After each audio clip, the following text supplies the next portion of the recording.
Siman Taf Resh Ayin Aleph. On continue Saïf et on va récapituler.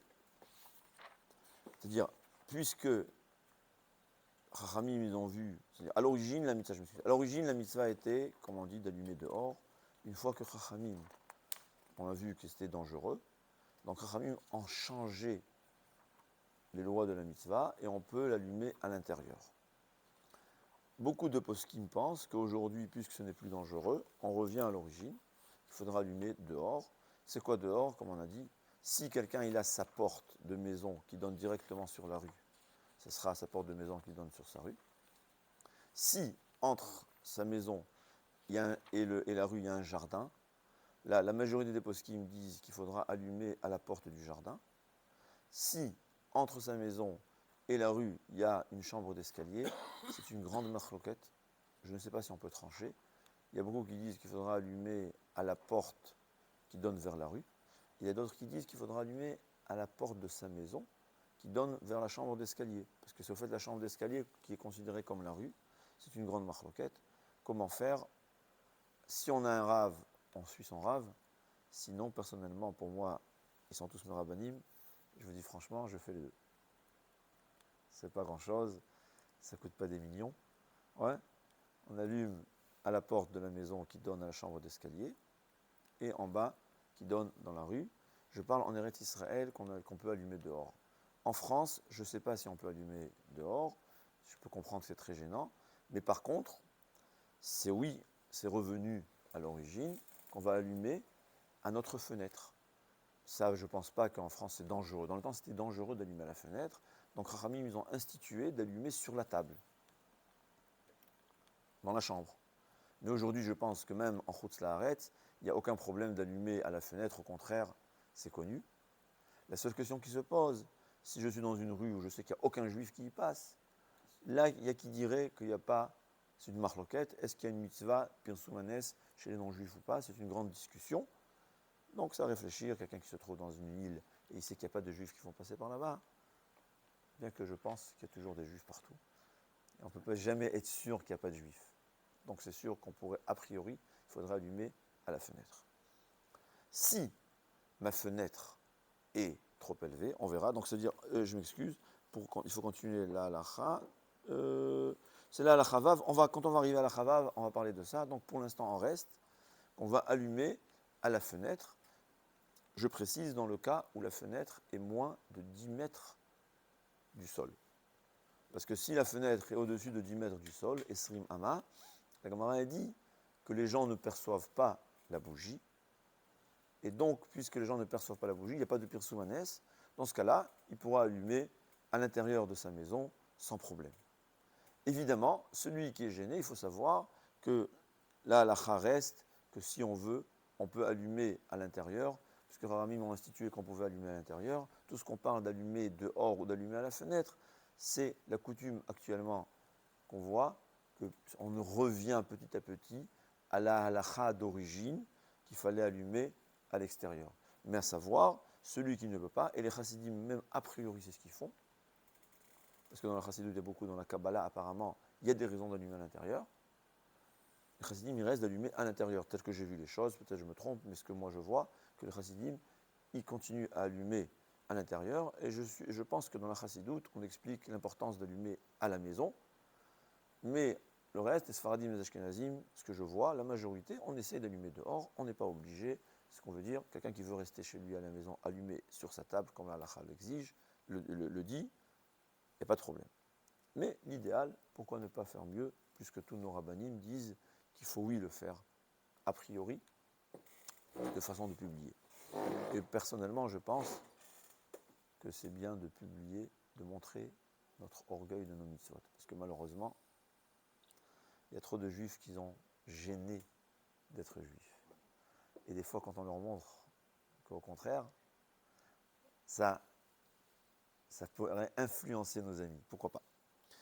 En tout cas, il dit, le Shulchan Aruch il parle, que celui qui allume à l'intérieur, tsarir ner acher lishtamesh leoro. Il y a une halakha qu'on n'a pas le droit de tirer profit des bougies de Hanouka. Pourquoi? Il y a deux raisons. La raison la plus simple, c'est pour faire remarquer que ces bougies ont été allumées pas pour un intérêt personnel, pas pour une utilisation, sans utilisation, pour les farsem et tanes, pour publier un ce qu'Hachem nous a fait. Donc on n'a pas le droit de tirer profit. Et donc, quand la lumière est allumée dehors, on n'a pas besoin, il n'y a pas de risque qu'on va utiliser les bougies.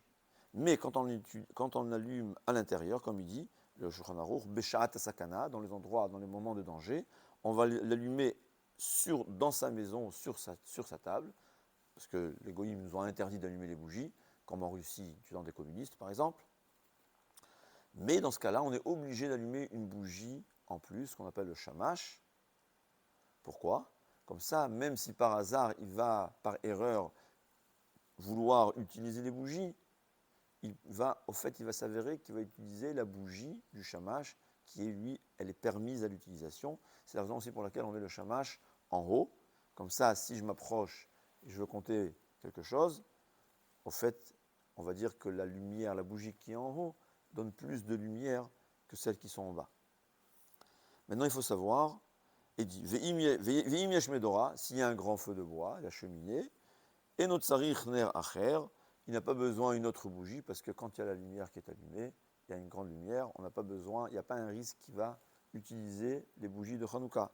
Ve'im ou adam chashuv she'en darko l'ishtamesh le'or medora, sarich ner acher. Et si c'est quelqu'un d'important, que les gens importants, ils n'utilisaient pas, ils voulaient lire quelque chose, ils ne s'approchaient pas de la cheminée, c'est pas joli, ils restaient à leur place, donc on leur a amené une bougie. Dans ce cas-là, il y a un risque qui va, oui, utiliser la bougie de Hanouka, il faudra allumer une autre bougie, le shamash. Maintenant, il faut savoir une chose, que puisque d'après la Kabbalah, il y a un grand intérêt d'allumer le shamash, aujourd'hui on a coutume d'allumer le shamash, bien qu'il y a la lumière qui est tout le temps allumée, on n'a aucun intérêt, il n'y a aucun risque qu'on va venir utiliser les bougies de Hanouka. C'est quand même important d'allumer cette bougie de shamash, parce que c'est le minhag, il y a toujours tout ce que Chachamim ont donné des raisons.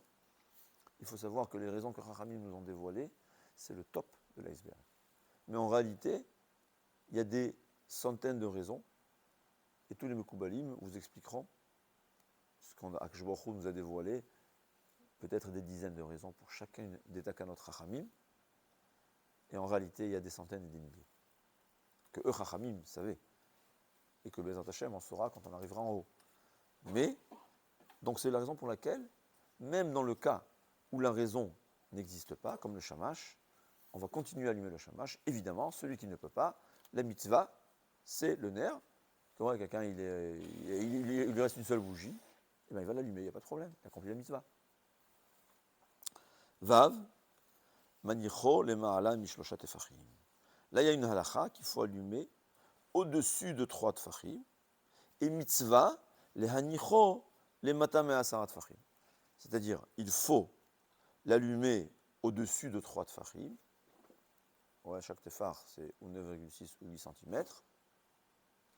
Et moins, il y a une mitzvah d'allumer moins de 10 tefachim. Pas grave, on a combien de mitzvah. Aval, mais si c'est au-dessus de 20 amot, puisque l'homme n'est pas, on peut voir, mais on ne peut pas percevoir constamment, donc il n'y a pas de pirsoumanes, là, il n'a pas accompli la mitzvah. Il faut savoir que si quelqu'un a allumé sa bougie au-dessus de 20 amot, il s'est rappelé que ce n'était pas valable, et ensuite il veut la baisser et la mettre en bas, il n'a pas accompli la mitzvah, parce qu'il faut la mitzvah s'accomplit au moment où je l'allume. Par contre, s'il allumait en bas et il veut ensuite déplacer, ce que je me souviens, on a le droit de déplacer, parce qu'au moment où je l'ai allumé, j'ai oui accompli la mitzvah. C'est seulement si au moment où je l'ai allumé, je n'avais pas accompli la mitzvah, comme d'autres exemples, mais cet exemple chez nous, elle est au-dessus de 10 mètres, ça va ne servir à rien de la baisser ensuite, il faudra l'éteindre et allumer à nouveau avec bracha. Sauf si c'est dans l'immédiat. Avec bracha, on rallume. Ouais, parce que tu n'as pas accompli la mitzvah. C'est ce que je me souviens, je vais quand même revérifier. S'il y a une erreur, il faudra voir dans le cours de demain. D'Adaka ou sa mitzvah. Ouais, le Mishnah Berurah, il dit exactement. Si je l'ai en. Voilà, je m'excuse, c'est le Mishnah Berurah. Ouais, j'ai lu ça. Ouais, Mishnah Berurah, il dit Lo yatsa vetsarich l'arzor ou levarer, car kata bepri chadash, qu'il faut faire la bracha à nouveau. Peut-être qu'il y a qui ne sont pas d'accord, mais en tout cas, il dit aussi que si je l'ai allumée en bas, on peut la déplacer ensuite, c'est pas grave, bien que je pense que c'est déconseillé, parce que comme on a dit, celui qui le voit déplacer, on va croire qu'il l'utilise au fait. Ah, Dans le Shulchan Aruch que moi j'ai lu, ils disent qu'une fois qu'elle la Hanoukia, Faut pas la toucher. il ne faut pas la toucher. Une fois qu'elle est allumée. Voilà, Et il faut pas la toucher, mais si je l'ai déplacée, Ouais, alors, c'est pas la grave. différence. Par contre, 104, une seconde. Et...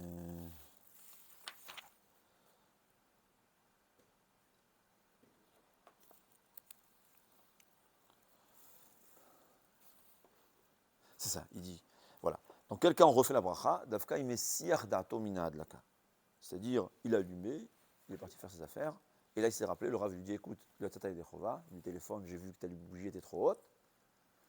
Là, il va refaire la bracha. Aval, imlo et siach et dato. C'est dans l'immédiat, il s'est souvenu. Dit le Kafachaim qu'on n'a pas besoin de refaire la bracha. on a dit c'est combien déjà trop? Hein? On a dit c'est combien? 20 amot, environ 10 mètres. Il faut être mécal, c'est 8 mètres en vérité. Il faut faire Raphaël Nae. 5,6, non, je m'excuse. Au contraire. C'est 10 mètres. Enfin, environ 10 mètres, ouais. Le quoi? Bon, là, c'est quoi? Pas plus haut que 10 mètres. Ah, la Souka. Le Hanoukia, la Hanoukia. Hanoukia. Ah oui, la Hanouka, je l'ai lu moi aussi. Je pars dans le cas, on verra. On part dans le cas où j'allume dehors. Parce que si je l'allume chez moi à la maison, la mitzvah, elle est pour qui? Pour nous. Oui. Donc, bien que ceux qui se trouvent dehors, j'habite au 20e étage, il n'y a pas de problème, parce que je fais la mitzvah pour ceux qui sont à la maison. À l'intérieur de la maison, il dit pas plus de 2 mètres 60. Hein? Pas plus de 2 mètres 60. Relève, c'est ça. Ouais, maintenant, on voit ici, c'est écrit, pas moins que 3 tfachim. A posteriori, c'est pas grave, même si je l'ai mise à terre, il n'y a pas de problème. Mais pourquoi il faut au-dessus de 3 tfachim? Parce que dans la Torah, moins de 3 tfachim, c'est considéré comme la terre. Voilà. Quand il y a une bougie allumée par terre, tu te dis, c'est une erreur là que ça fait ici. On n'a pas l'impression que c'est quelqu'un qui l'a allumée. Mais il ne faut pas moins de 10 tfachim. Les khatrila, il vaut mieux moins de 10 tfachim. Pourquoi? Parce que, comme on dit, on n'a pas l'habitude d'allumer une bougie aussi basse.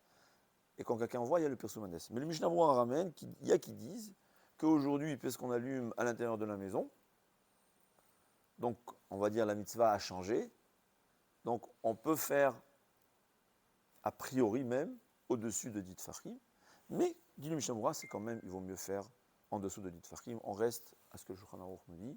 Donc on va dire, c'est moins obligatoire d'allumer une Hanoukia en dessous de 10 tfachim. Par exemple, quelqu'un qui a une Hanoukia en argent, elle est énorme, c'est un hidour mitzvah, c'est un grand plaisir, on va lui dire, bon, c'est pas grave. Mais si tu as une petite Hanoukia et on a la possibilité, pourquoi ne pas le faire? Alors des fois, je n'ai pas un meuble qui est aussi haut. C'est dire, toujours savoir. Il faut calculer. Il ne faut pas dire à Kjborou, ça va, permis, je fais le minimum. Et je ne suis pas obligé d'être stressé, de faire le maximum, parce que le stress, ce n'est pas la Torah. Mais quand je peux faire, je montre à Hachem, je vais faire le meilleur. Quel est le problème? Il y a des poskim qui disent qu'il vaut mieux, je le fais. Qu'est-ce que je perds de le faire? Je vais m'abaisser un peu plus. Alors si j'ai mal au dos, on comprend. Mais si j'ai pas mal au dos, quel est le problème? La paresse? Non. Il faut savoir. Donc toujours dans la halakha, il n'y a pas le noir ou blanc. C'est Akjborou, il y a la Torah et l'ouvel ou d'ivré au Kimchaim. Il y a plein de facettes dans la Torah. Elles sont toutes vraies. Comment c'est possible? Je ne sais pas. Mais Akjborou, il nous dit que c'est vrai. Alors, il y a vrai la halakha, je fais si il y a la halakha. Mais si je peux faire la khumra, ce qui est un peu mieux, pourquoi ne pas le faire? Notre mitzvah, elle sera meilleure. Ouais, notre couronne, notre diamant qu'on aura de la mitzvah, il sera plus brillant. Ça vaut la peine. C'est un exemple que je donne. Et même si ici, on n'a pas d'importance si le diamant il est brillant ou pas, en haut, ça sera nous important. Ouais. C'est ce qu'il faut savoir toujours dans la halakha. Mitzvah, saïf zaïn. Mitzvah le'anicho batefach hasamur lapetach mismol. Là, il parle qu'il allume dehors. Il dit, mais à gauche de la porte. Pourquoi à gauche de la porte? Comme ça, la mezouza sera à droite. À droite quand je rentre en vérité. Ouais, parce que c'est à droite, c'est pas ma droite quand je suis à l'intérieur de la maison. Et la mezouza de droite, et la Chanouka mismol. Ve'im en mezouza bapetach, manicho miyamin. Et s'il n'y a pas une mezouza, pourquoi? Parce que parfois, c'est exempté. Il y a des halachot, ou bien, chas v'shalom, il n'y a pas de mezouza. Dans ce cas-là, il vaut mettre à droite. Pourquoi? Parce que le côté droit est toujours plus important. S'il met à l'intérieur de la porte elle-même, le côté gauche de l'entrée. Il n'y a toujours pas de vision? Non. D'accord? Maintenant, tout ça, comme il dit, on verra, le Rama dit, il dit,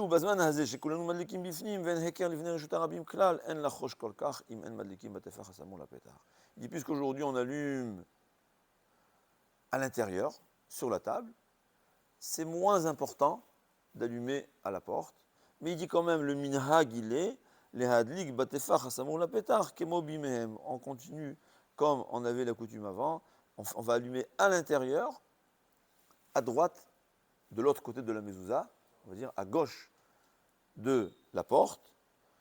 Quand on est à l'intérieur, ça fait à la droite, en vérité. V'en l'shandil, ne pas changer le minhag. Sauf s'il y a une nécessité. C'est quoi la nécessité? Il dit pour les Ashkenazim que chaque membre de la famille allume la Hanoukia. Si on va tous se mettre à la porte, il y aura trop de bougies, on ne pourra pas voir le nombre. Donc là, il vaut mieux se séparer. En général, le chef de famille va allumer à la porte et tout le reste, chacun dans son coin, pour justement faire remarquer qu'il y a plusieurs Hanoukiot et ce n'est pas toutes les mêmes bougies de la même Hanoukia. Mais il dit quand même, faire attention, dit le Rama, de ne pas allumer les bougies là où on a l'habitude d'allumer les bougies toute l'année. Dans le temps, ils y vivaient les bougies qui allumaient, ouais, et il va mettre là-bas, personne ne va remarquer que c'est Pirsoumanesque, c'est pour la Hanouka. Donc il vaut mieux éviter. Aujourd'hui, quelqu'un qui est à l'endroit où il allume ses bougies de Shabbat, je ne sais pas si ça s'applique aussi à l'Alacha, parce qu'aujourd'hui on a l'électricité. Peut-être, je ne sais pas, il faudra vérifier. Je pense qu'on arrête ici. On a tout dit, je pense. Voilà. Peut-être on récapitule. Ouais. Donc, l'idéal, c'est dehors. En route, ça reste qu'on ne peut pas dehors. Comme on a dit dehors, si, on l'a déjà dit, on a expliqué les détails. Rabbi Tzon lui dit aujourd'hui qu'il n'y a pas de danger, il vaut mieux à la fenêtre. Dans le cas où ma fenêtre est moins de 10 mètres au-dessus du sol. Si ma fenêtre elle est 10 mètres au-dessus du sol, donc ça ne sert à rien de mettre sur la fenêtre, on va le mettre à l'intérieur. À l'intérieur, il vaut mieux à la porte. Si j'ai des enfants qui vont faire tomber, alors on va l'allumer sur la table. Il n'y a pas de problème, on accomplit la mitzvah. Et le shamash, ce n'est pas obligatoire, mais c'est la coutume d'ajouter un shamash, surtout que les chassidim, les mekoubalim nous disent qu'il y a des raisons, qu'on va dire, des raisons kabbalistiques cachées d'allumer le shamash. Ah, je peux vous poser. Koltou Batsacha.